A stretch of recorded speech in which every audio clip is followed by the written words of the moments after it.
But Allah, Prophet Muhammad is the messenger and servant of Allah. MashaAllah, we go Muslim, and I pray to Allah subhanahu wa ta'ala that may He grant all of you Jannah, inshallah. Anyone force you or you choose it? Yeah. Did anyone force you or you choose it? You choose it? Did anyone force you or you like it? You choose it? You choose to be a Muslim? What about you? You choose it? Say Ashhadu an la ilaha illallah wa ashhadu anna Muhammadan Rasulullah. Allahu Akbar. Allahu Akbar. Allahu Akbar. I bear witness. I bear witness that there is none worthy of worship but Allah. Ashhadu an la ilaha illallah.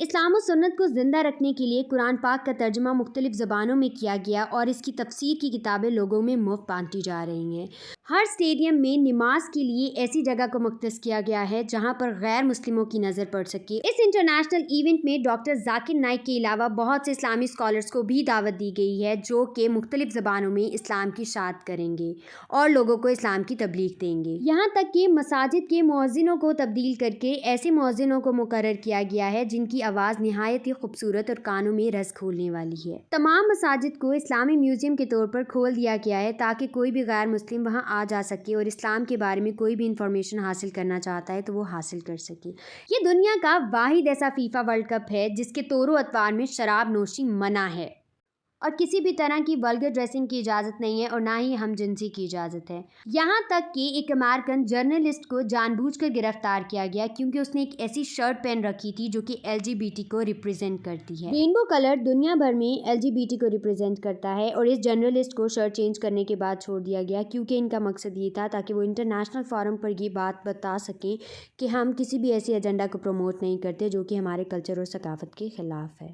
Us FIFA world cup کے ذریعے بہت سی نئی چیزیں دنیا کے سامنے آ رہی ہیں۔ جب بھی کوئی اسٹیڈیم خالی ہوتا ہے اور میچ ختم ہوتا ہے تو دنیا بھر کا کچرا اسٹیڈیم میں آپ کو ملتا ہے، لیکن کیا ہوا کہ جاپان کے لوگوں نے اسٹیڈیم خالی ہونے کے بعد وہ کچرا اٹھانا شروع کر دیا اور جب ان سے اس بات کے بارے میں پوچھا گیا کہ آخر وہ ایسا کیوں کر رہے ہیں تو انہوں نے بتایا کہ یہ ان کا کلچر ہے کہ وہ جب بھی کہیں سے اٹھتے ہیں تو وہ اپنی جگہ کو صاف کر کر اٹھتے ہیں اور پھر ہمیں اس بات کی کوئی شرمندگی نہیں کہ چاہے ہم اپنے ملک میں ہیں یا کسی اور ملک میں، کیونکہ ہم اپنے کلچر کو پروموٹ کسی بھی جگہ کسی بھی حالت میں ضرور کریں گے۔ جاپانیز لوگ پہلے ہی اپنے اخلاق کی وجہ سے پوری دنیا میں مشہور ہیں اور وہ اسی وجہ سے ترقی پہ ترقی کر رہے ہیں۔ ہمارے رسول صلی اللہ علیہ وآلہ وسلم فرماتے ہیں تم میں سے بہترین شخص وہ ہے جس کا اخلاق بہت بہتر ہے، لیکن ہم کیا کر رہے ہیں؟ ہم سنت نبوی کو چھوڑ کر ویسٹرن کلچر کو اپنانے کی کوشش کر رہے ہیں اور باہر کی قومیں ہماری سنت نبوی کو اٹھا کر وہ دنیا میں ترقی سے ترقی کرتی جا رہی ہیں۔ یہی وجہ ہے کہ آج کل پاکستانی قومیں بہت پیچھے ہیں یا پھر مسلم کنٹریز بہت پیچھے رہ گئی ہیں کیونکہ ہم قرآن پاک کو پڑھتے تو ہیں لیکن اس پر عمل نہیں کرتے۔ ایک منفرد واقعہ یہ پیش آیا کہ ایک اسرائیلی جرنلسٹ قطر کے کچھ لوگوں سے بات کرنا چاہتا تھا لیکن لوگوں نے انکار کر دیا۔ انہوں نے یہ کہا کہ ہم کسی بھی ایسے انسان سے بات نہیں کرنا چاہیں گے جو کہ ہمارے بھائیوں کی زمینوں پر قبضہ کرتا ہے اور ان پر تشدد کرتا ہے۔ Are you a Qatar fan? Yes. And what is the... From which TV you are? We're from Israel. Sorry. انت من لبنان؟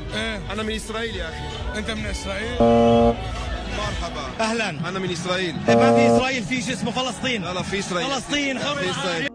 اسرائیلی جرنلسٹ کو انٹرویو نہ دینے کی وجہ یہ تھی تاکہ وہ انٹرنیشنل فورم پر لوگوں کو یہ بتا سکیں کہ مسلمان آپس میں بھائی بھائی ہیں، چاہے وہ ایک ہی خطے اور علاقے میں نہیں رہتے لیکن وہ مسلمان بھائی کے دکھ اور درد کو محسوس کرتے ہیں۔ اور جب تک ایسی قومیں جو کہ مسلمانوں پر تشدد کرتی ہیں وہ اس ظلم و زیادتی کو ختم نہیں کرتے تب تک وہ ایسی ریاستوں کے ساتھ کسی بھی طرح کی دوستی کے رشتے کو نبھانے کی قائل نہیں ہیں۔ قطر کی اس محنت نے پوری دنیا میں یہ ثابت کر دیا ہے کہ جب تک قومیں خود اپنے آپ کو نہیں بدلنا چاہتی ان کو کوئی نہیں بدل سکتا۔ اللہ تعالیٰ قطر کو ان کے نیک ارادوں میں کامیاب کرے۔ ہوپ فلی آپ کو آج کی ویڈیو پسند آئی ہوگی۔ اگر آج کی ویڈیو پسند آئی ہو تو میرے چینل کو سبسکرائب کریں۔ نیکسٹ ویڈیو تک اپنا خیال رکھیں۔ اللہ حافظ۔